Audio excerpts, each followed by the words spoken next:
Ryan Shawcross takes charge of the Potters as interim manager for the second time this season. This time we welcome the visit of the Black Cats, who Stoke already have played this season in a 2-1 loss, where of course Tom Watson got both of the goals for this Sunderland side, who, you know what, they're doing well in the league, and it will be a tough opposition for Ryan Shawcross's men. But with that, let's get straight into it, talking about Narcis Pelach, score predictions, and of course starting 11 predictions as well. So with that, all of that coming up in this match preview.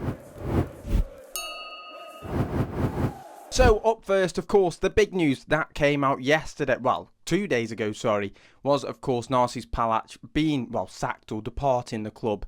And it's a big one, and I think, you know what, it kind of turned into when was it going to happen instead of if it was going to happen for him. And you know what, I think elsewhere he could go somewhere else in the near future, into, like, I don't know, in the next year or in the near future, and find it and have that right fit. I just think the big thing was it never really clicked for him here. I think whatever reason it was it a combination of things? Was it, I don't know, was it just one of them where it just didn't really suit, and the timing of it all, linked with obviously how it went down with the fans and all that lot, it just never was right, and that's unfortunate. His style of play, he didn't want to change that, and unfortunately he didn't have the results to back him up. So I don't want to touch on it too much, because obviously it's all changed now. We're going to see who's going to be in charge, or whether it's a head coach, whether it's a manager in charge of Stoke, what direction is Stoke looking at, or is there a long-term target, or is it a short-term target that they're looking for the next person in charge of the club. So under Narcis Pelach, I just think it's tough. I think he talked the talk in terms of what Stoke fans wanted, that hard work, that fight, that grit. He spoke really well. I just think it never correlated on the pitch. And unfortunately, 19 games in charge and only 3 wins, it's very difficult to say, well, is that ever going to change? It just never really did it really? And I think under Narcis Pelach, in terms of looking at the results and just all the games, all them 19 games, were we on a convincing run of form, or a convincing run of performances under him? And you wouldn't really say we did. Obviously, November was his key moment, his key point, where we had 2 wins, 3 draws, and 1 loss. You look at it and you say, obviously, yes, 2 wins, solid. I'd take them any day of the week. But then the 3 draws, were we deserving of the 3 points? All 3 of them, you'd probably say, oh, wow, it's an ifing and butting, and decisions didn't go our way. But performances-wise, did we create enough? Were we creating enough chances to at least go at our opponent? You wouldn't say so. And I think that has been the story for Narcis Pelach's Stoke side, that we weren't creating enough. And I think it's tough. It's tough because when a new manager comes in so early on, it's a big ask. And I think it was a risk. I think we all knew that it was a risk, him coming in so early doors. And the Schumacher one, that's another one. That's a tough call. I think personally, I think we should have kept with him. And the decision was obviously it's easy to say that now, we should have kept with him. But the thing is, it wasn't perfect under Schumacher either.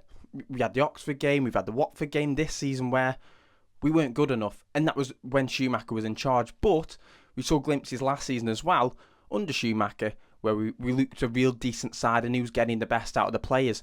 I think in terms of Pelach, how many players could you say were performing week in and week out under him, apart from Victor Johansson and Tom Cannon? Is there anyone else? And I think that's the big issue really heading into January. Which players maybe are looking out or want to be recalled because they just don't feel the fit under Narcis Pelach. But we've made that change now. So I just think performances wise, there wasn't enough convincing performances or too many, if I'm being totally honest. And I think that Leeds game did top it off. I think we give them too much respect. And what was the game plan? And I think that was the big thing in terms of that Leeds game. Yes, they're going to have the ball, but what are we looking to do when we're on the ball? Are we going to get right at them? Are we going to counter-attack? And we never really looked to threaten Leeds. In terms of obviously that first chance in the first minute, that's probably the only time where we looked threatening on that Leeds backline. So I think that was the big thing, that we never really created enough, and it was the opposition who were able to do that, get the shots away, and Victor Johansson was called on quite a number of times in the games that we played. So I think that's the big thing. It just didn't really look like there was ever going to be a change, as in a turning of form. And obviously it was just that we're going further and further down the table. But with that, I'm sure Pelach will be able to work his magic elsewhere, and all the best to him, because I think how he spoke and what he wanted in terms of how he wanted to connect with the fans, he did that through his press conferences and through his social media, but through the pitch, on the pitch, sorry, it just was never able to show that. So unfortunately, under Narcis Pelach, I just feel it's the right call to make that change. It's just interesting to see who it's going to be, and we will talk about it in terms of in another video after this Sunderland one, if obviously the decision doesn't get made before then. But it's an interesting to see who we're going to go for, who Walters and Coates are going to go for, and everyone else in the club that make the decisions. So with that, we're going to get right on to the starting 11 predictions and the score predictions for this one. Under Ryan Shawcross, much different, but of course you don't think there'll be too much change in terms of that starting 11. In terms of this starting 11 against Sunderland, how many changes will Ryan Shawcross make, or will he look to change? I don't think there will be many. I don't think, obviously, I think he mentioned in the video that they've done that he's not looking to make too many changes. He hasn't had that much training to do with him. I think he said it was a day or something like today, I think. Well, it'll be yesterday when this video comes out. So I think it's one where I don't think he'll make too many changes to, not the system, but the players involved. And of course, looking at it, he mentioned Ben Gibson, and then the Stevens being a bit of an iffy one. Of course, Gibson going off at half-time due to being ill, and then of course the injury that Stevens has got. So I don't think he'll be risked for this one. So then you've got the likes of Boss and Lowell and Gallagher, where there was that talk of being 100% fit and obviously being on the bench and having a feature latter stages of the game. Someone mentioned about this in terms of, if you're being on the bench, sure you're 100% and should start and be available. I agree and I disagree with that. I think it's an interesting call, and it's a good point, because if you're on the bench and someone gets injured, sure you're the replacement for however long that period of time is that they're going to play on the pitch for. But I do think it's one way you've got to ease the players. The likes of Gallagher, who's had injuries in the past, you can't just throw him straight into the starting 11. And especially with Boss and Lowell and that back injury, that's a tough one. And I think he could be a key player under this new manager. You don't want to throw him in too soon, then him sustain a long-term injury. So could we see maybe them two both come straight into the starting lineup, and they are 100% now, and they've been eased in, like we've seen from the sub-appearances that they've both had? I'm not too sure. I don't think there will be too many changes. And will Ryan Shawcross look to risk that ahead of obviously someone new coming in, or if there is someone new, I assume so, someone new coming in. So with that, I'm going to go for Victor Johansson in between the sticks. Hopefully he's fit. Of course, got injured in the first goal that Leeds scored, and I think it was one of them where you're going, oh gosh, if Johansson comes off, oh no, what's going to happen in this Leeds game? But obviously he looks like he's fine. I think he'll be in the team and is 100, well, at least 100, well, I think even if he's 50%, he'd still want to play. So he'll be in between the sticks. I'm going to go for a back four. I think we'll revert back to a back four and kind of like for like in a way with how Sunderland play. So I'm going to go for the two centre halves. I'm going to go for Phillips and Rose. Obviously Gibson, obviously with that illness, would you risk him? I don't think you should, especially with a Burnley game coming up. So Rose and Phillips, I'm going to go for. On the left, I'm going to go for Eric Bocat, a bit more of an attacking fullback. Right back, you've got three players that you could say. You've got Shamadou, you've got Lyndon Gooch, and you've obviously got Wilmot that we've seen play right back as well. I'd keep Shamadou there.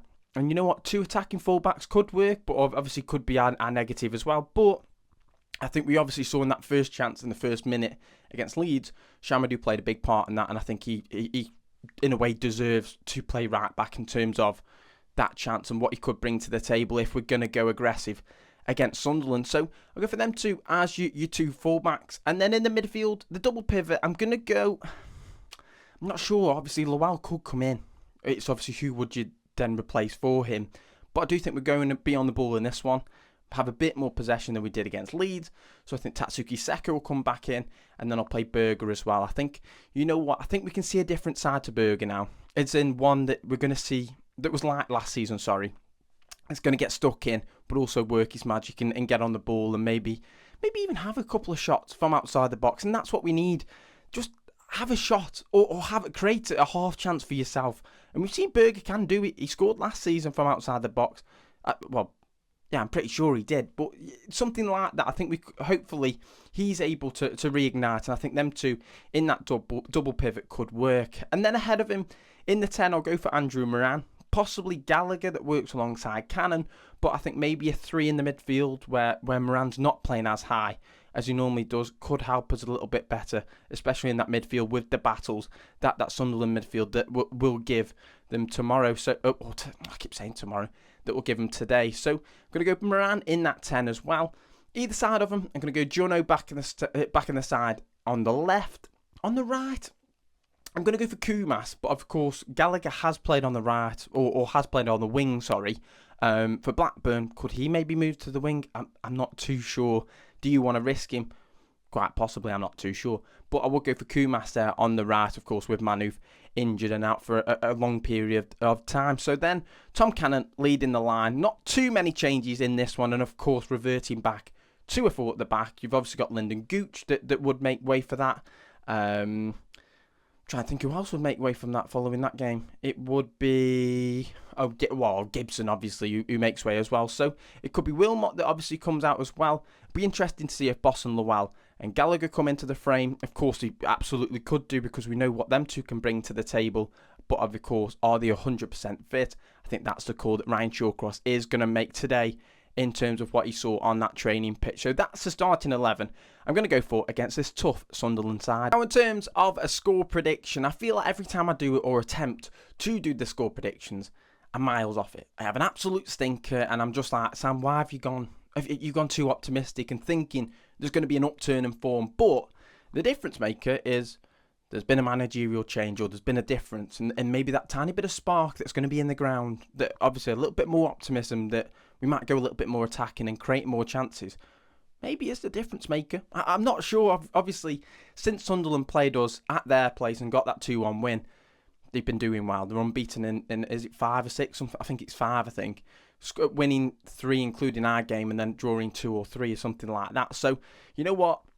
It's difficult to say, well, Stoke are going to get the 3 points, it's going to be amazing. But gut feeling, and I'm going to trust my gut on this one, I'm going to go for 1-1.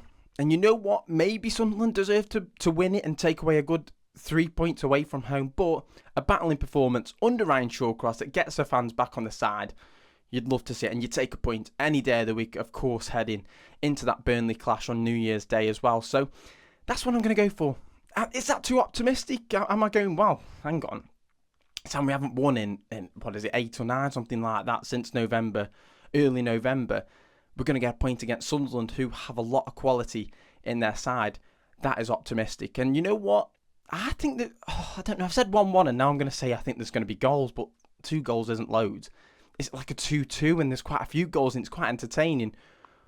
I don't know. I think it could be, I will stick with 1-1, but I think there could be quite a few goals in this, and hopefully it's Stoke that delivered them as well. So, you know what? I'm going to go for a draw, a point apiece. I do think that this Sunderland side, we spoke about them before, in terms of just, it's a young side. I think it's their average age is, I think it's one of the obviously lowest in terms of the average age in the Championship. You have had a number of injuries. You like to Romain Mundle, Tom Watson, who of course scored both goals against us.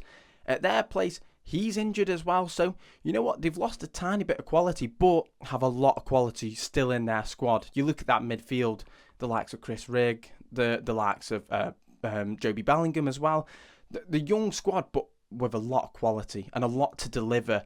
And obviously right now, in a good bit of form as well. Obviously a 2-2 draw against Blackburn, but is one where, you know what, they're able to grind out results, and that's what they're made of. So I do think that it could be a matter of who has the joy, and I think it could be a game of wingers in terms of who uses the width. And obviously, if we both play a 4-2-3-1, what we saw in the Sunderland game in terms of when we were at their place, the likes of Patrick Roberts had in that first half had a lovely time against Eric Bocat. Obviously a bit more of an attacking fullback, had that joy of cutting inside, and for some reason always looks like a threat when he plays against Stoke. So it could be a matter of who's going to win their battles and duels in terms of in the width between fullback and of course wingers. So you know what?